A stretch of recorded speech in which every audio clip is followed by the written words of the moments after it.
അധ്യക്ഷൻ എൻ്റെ ജ്യേഷ്ഠ സഹോദരൻ ശ്രീ സണ്ണി ജോസഫ് MLA, പ്രിയങ്കരനായ കേരള പ്രദേശ് കോൺഗ്രസ് കമ്മിറ്റിയുടെ അധ്യക്ഷനും കേരളത്തിലെ കോൺഗ്രസിൻ്റെ നായകനുമായ പ്രിയപ്പെട്ട ശ്രീ K. സുധാകരൻ MP, ഈ സമ്മേളനത്തിൽ പങ്കെടുക്കാൻ വേണ്ടി ഇവിടെ എത്തിച്ചേർന്ന അഖിലേന്ത്യാ കോൺഗ്രസ് കമ്മിറ്റിയുടെ സെക്രട്ടറി കൂടിയായ ശ്രീ വിശ്വനാഥ പെരുമാൾ, വേദിയിലും സദസ്സിലും ഇരിക്കുന്ന ഏറ്റവും പ്രിയപ്പെട്ട സഹപ്രവർത്തകരെ, സുഹൃത്തുക്കളെ, ഞാൻ ഏതാനും ദിവസം മുമ്പാണ് മട്ടന്നൂർ ഈ സ്റ്റാൻഡിൽ തന്നെ വിചാരണ സദസ്സിൽ പങ്കെടുത്തുകൊണ്ട് സംസാരിച്ചത്.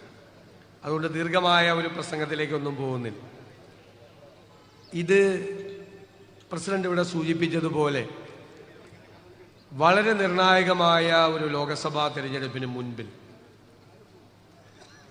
കോൺഗ്രസ് നടത്തുന്ന സമരപ്രഖ്യാപനമാണ്.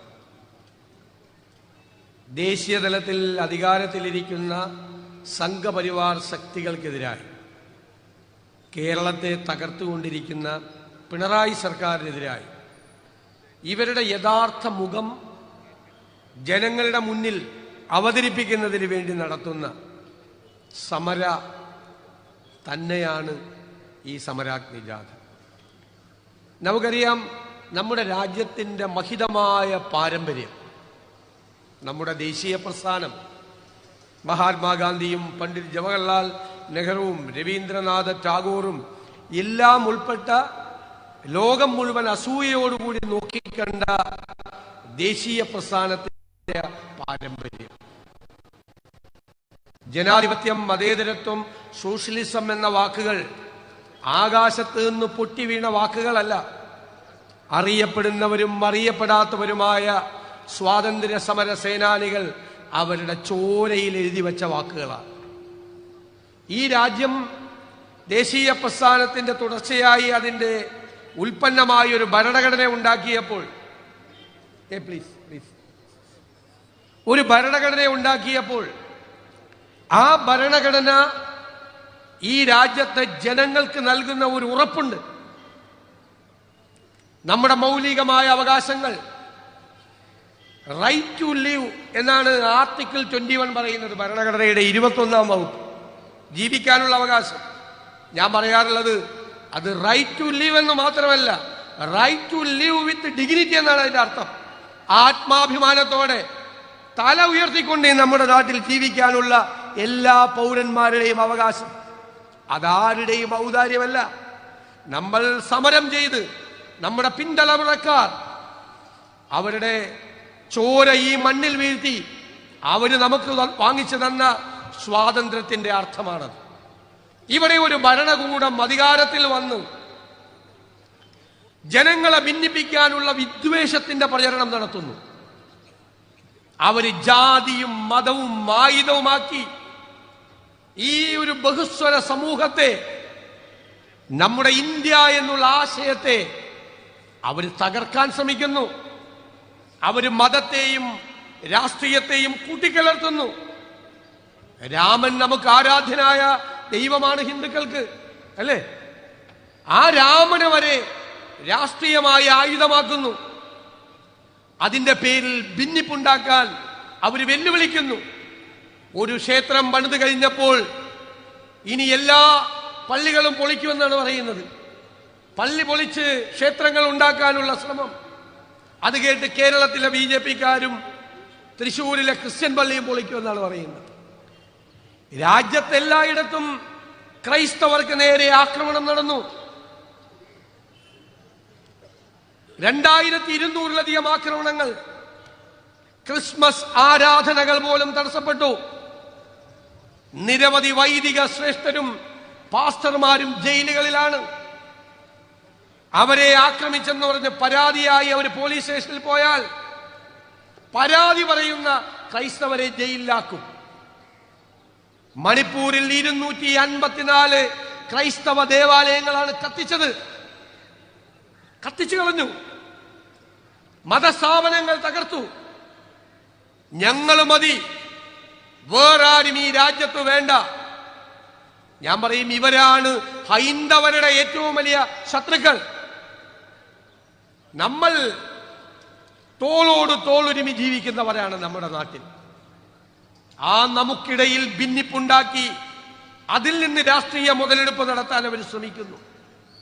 അവർ അഭിപ്രായം പറയാനുള്ള സ്വാതന്ത്ര്യത്തെ ഇല്ലാതാക്കുന്നു, മതപരമായ അവകാശങ്ങളെ ഇല്ലാതാക്കുന്നു.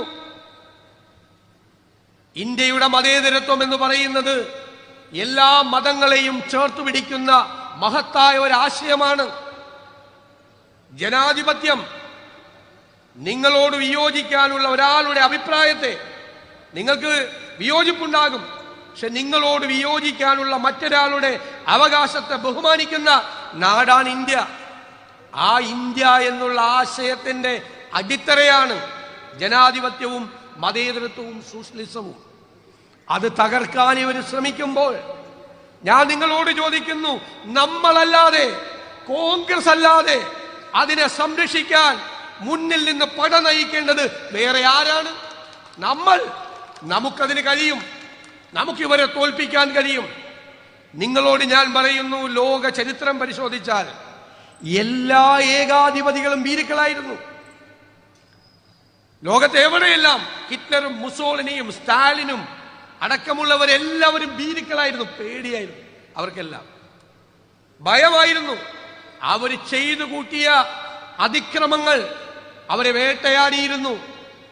അവരാണ് ഭീരുക്കൾ. നമ്മൾ നിർഭയരായി അവരെ ചോദ്യം ചെയ്യേണ്ടവരാണ്. അത് ഡൽഹിയിലെ ഏകാധിപതിയായാലും തിരുവനന്തപുരത്തെ ഏകാധിപതിയായാലും ഭീരുക്കളാണ്, ഭീരുക്കൾ. ഞാൻ പറയും തമാശയായി, നമ്മൾ രാത്രി ഉറങ്ങാൻ നേരത്ത് വാതിലിന് കൊളുത്തിട്ടോ ജനാലയുടെ കൊളുത്തിട്ടോ എന്ന് അന്വേഷിക്കില്ല. ഇവര് തന്നെത്താൻ വാതിലിന്റെ സാക്ഷയിടും, തന്നെത്താൻ കൊളുത്തിടും, എന്നിട്ട് കട്ടിലുമ്പോൾ പോയിരിക്കും. എന്നിട്ട് ഇവർക്ക് പേടിയാവും, ശരിക്കും ഇട്ടിട്ടുണ്ടാകുന്നു. രണ്ടാമത് ഒന്നും കൂടി പോയി നോക്കും. രാത്രി ഉറങ്ങുമ്പോൾ 2 മണിക്ക് ഞെട്ടി ഉണരും, ആരെങ്കിലും ജനലയുടെ കൊളുത്ത് മാറ്റിയിട്ടുണ്ടോ എന്ന്. രാത്രി ടോർച്ചടിച്ച് നോക്കും, കൊളുത്ത് ശരിയായിട്ടുണ്ടോ. അത്രയും ഭീരുക്കളാണിവർ. ഈ ഭീരുക്കളെ ഈ രാജ്യത്തിന്റെ മണ്ണിൽ മുട്ടുകുത്തിക്കാൻ ഇന്ത്യയിലെ കോൺഗ്രസ് നിർഭയരായി മുന്നോട്ട് പോകണം. ഭിന്നിപ്പിക്കാൻ അവർ ശ്രമിക്കുമ്പോൾ നമ്മുടെ നേതാവ് രാഹുൽ ഗാന്ധി രാജ്യത്തെ ഒന്നിപ്പിക്കാനുള്ള തീവ്രമായ യാത്രയിലാണ്. ചെറുത്തു നിൽക്കുകയാണ് നമ്മൾ. ആ ചെറുത്തുനിൽപ്പ് ഈ രാജ്യം മുഴുവൻ നടക്കുമ്പോൾ അതിൽ കേരളത്തിന്റെ പങ്കാളിത്തമാണ്. മതേതര കേരളമാണ് എന്ന് മാധ്യമപ്രവർത്തകരോട് ചോദിച്ചു. നിങ്ങളുടെ ലൈബ്രറി ഉണ്ടാവും, എല്ലാ പത്രത്തിനും എല്ലാ TV ചാനലിലും. എവിടെയെങ്കിലും വേറെ ആരുടെയെങ്കിലും മുമ്പിൽ പിണറായി വിജയൻ ഇതുപോലെ നിൽക്കുന്ന ഒരു പടം ഒന്ന് കാണിച്ചു തരാമോ? ഈ മുമ്പിലുള്ള നിപ്പാണ്. അപേക്ഷിക്കുക. ഞാൻ കഴിഞ്ഞ ദിവസം ഹൈദരാബാദിലും ബാംഗ്ലൂരിലും ഒക്കെ പോയി. ഹൈദരാബാദിലെയും ബാംഗ്ലൂരിലെയും ഈ IT ഇൻഫ്രാസ്ട്രക്ചർ ചെയ്യുന്ന ആളുകളെല്ലാം വരേണ്ടിയിരിക്കുകയാണ്. എന്താണെന്നറിയാമോ? കേരളത്തിൽ വലിയ ഒരു മുന്നേറ്റം IT രംഗത്തുണ്ടാകും എന്ന് അവർ ഭയപ്പെടുന്നു.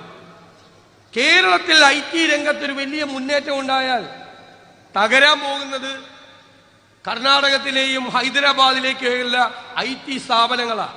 എന്താ അവർ ഭയപ്പെടാൻ കാര്യം? മുഖ്യമന്ത്രി പിണറായി വിജയന്റെ ഒരു പ്രഖ്യാപനം ഉണ്ടായി. എവിടെ? നിയമസഭയിൽ. എന്റെ ഭാര്യ റിട്ടയർ ചെയ്ത് വന്നപ്പോൾ കിട്ടിയ പണം കൊണ്ടാണ് എന്റെ മകൾ ബാംഗ്ലൂരിൽ പോയി IT കമ്പനി തുടങ്ങിയത്. ഇത് ശരിയാണെങ്കിൽ ഇനി റിട്ടയർ ചെയ്യാൻ പോകുന്ന എല്ലാ ഉദ്യോഗസ്ഥരും എല്ലാ അധ്യാപകരും മക്കൾക്ക് കാശെടുത്തു കൊടുത്ത് IT സ്ഥാപനം തുടങ്ങിയ കേരളത്തിന്റെ സ്ഥിതി എന്തായിരിക്കും? ഓരോരുത്തർ റിട്ടയർ ചെയ്യുന്ന ഓരോരുത്തരുടെയും മക്കൾ 100 കോടി 200 കോടി രൂപയുടെ IT സ്ഥാപനങ്ങൾ ഉണ്ടാക്കിയ കർണാടകത്തിലെയും ഹൈദരാബാദിലെയും IT സ്ഥാപനങ്ങൾ പൂട്ടിപ്പോവും. പേടിച്ചിരിക്കുക. ആരോടാണ് ഈ പിണറായി വിജയൻ പറയുന്നത്? ആദ്യം പറഞ്ഞത് എന്താ? ഈ കൈകൾ ശുദ്ധമാണ്, മറ്റേ ശങ്കരാടി കൈ കാണിച്ചവൻ സിനിമയിൽ. പിന്നെ പറഞ്ഞു ഈ മടിയിൽ കനവില്ല. പിന്നെ പറഞ്ഞു ഏത് അന്വേഷണവും നേരിടാം. ഡേയുടെ അന്വേഷണം പ്രഖ്യാപിച്ചപ്പോ KSIDCക്കാര് ഹൈക്കോടതിയിലേക്ക് ഓടുന്നു, മോള് ബാംഗ്ലൂരിലേക്ക് പോകുന്നു. അതെന്താ? അന്വേഷണം വേണ്ട എന്ന് പറഞ്ഞ ആളിപ്പോ അന്വേഷണം വരട്ടെ എന്ന് പറഞ്ഞ ആളിപ്പോ അന്വേഷണം തടസ്സപ്പെടുത്താൻ വേണ്ടി ഓടുന്നത് എന്താ? മടിയിൽ കനമുണ്ട്, കൈകൾ ശുദ്ധവുമല്ല, അന്വേഷണത്തെ പേടിയുമുണ്ട്, അല്ലേ? പക്ഷെ നമുക്ക് വലിയ വിശ്വാസമില്ല. കാരണം എന്താ? അണ്ണനും തമ്പിയും തമ്മിൽ ഒന്നിക്കും. അവിടെ ഇരിക്കുന്ന അണ്ണൻ തമ്പിയെ പെടുത്തണമെന്നുണ്ട്. പക്ഷേ ഈ തമ്പി പെട്ടുപോയാൽ ഇവിടെ BJPക്കാരല്ല വരാൻ പോകുന്നത്, അല്ലേ? അതിന്റെ ഗുണം കേരളത്തിലെ കോൺഗ്രസിനും UDF-നും ഉണ്ടാകും. സംഘപരിവാറിന്റെ ലക്ഷ്യം കോൺഗ്രസ് മുക്ത ഭാരതം. ഇവിടുത്തെ പിണറായി വിജയന്റെയും കൂട്ടുകാരുടെയും ലക്ഷ്യം കോൺഗ്രസ് വിരുദ്ധത. ഇത് രണ്ടും തമ്മിൽ സന്ധി ചെയ്യുക. നാട് കുട്ടിച്ചോറാക്കി. ഞാൻ പറയണ്ടല്ലോ, നാട് കുട്ടിച്ചോറാക്കി. 5 നയാ പൈസ കയ്യിലില്ലാതെ ട്രഷറി താഴിട്ട് പൂട്ടിയിട്ട് താക്കോല് പോക്കറ്റിലിട്ടുണ്ട് നടക്കുകയാണ് പിണറായി വിജയൻ. 1 നയാ പൈസ കയ്യിലില്ല. കേരളത്തെ തകർത്തു തരിപ്പണമാക്കി. നികുതി പിരിവില്ല, ദൂർത്ത്, അഴിമതി, ഒന്നിനും പണമില്ല. ഇവിടെ പറഞ്ഞല്ലോ, ആന ഒരാളെ കൊന്നു. കേരളത്തിൽ കഴിഞ്ഞ ഡിസംബർ വരെ, ഈ ഡിസംബർ മാസം വരെ 85 പേരെയാണ് കാട്ടുമൃഗങ്ങൾ കൊന്നത്. 2016 മുതൽ വന്യജീവികൾ കൊല്ലുന്ന മനുഷ്യരുടെ എണ്ണം 909. 48 കോടി രൂപയാണ് മാറ്റിവെച്ചിരിക്കുന്നത്. എന്ത് ചെയ്യാനാ? ഇതുവരെ വന്യമൃഗ ആക്രമണമുണ്ടായ 6773 പേർക്ക് പണം കൊടുത്തിട്ടില്ല. ഒരു പണമില്ല കയ്യിൽ.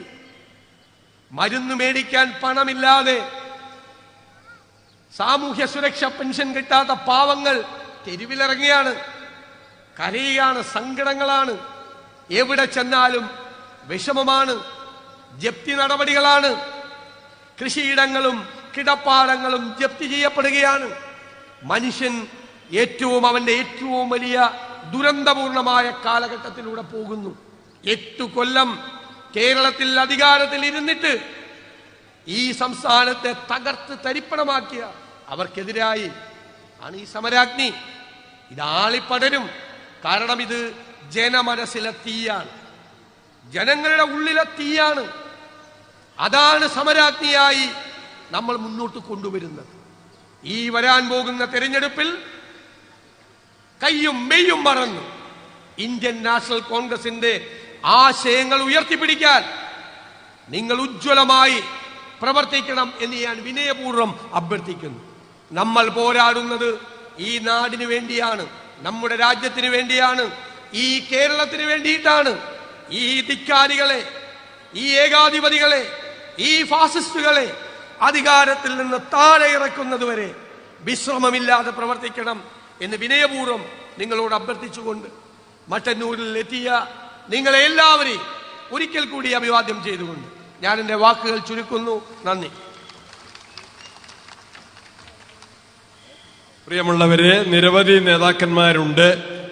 അവരാരും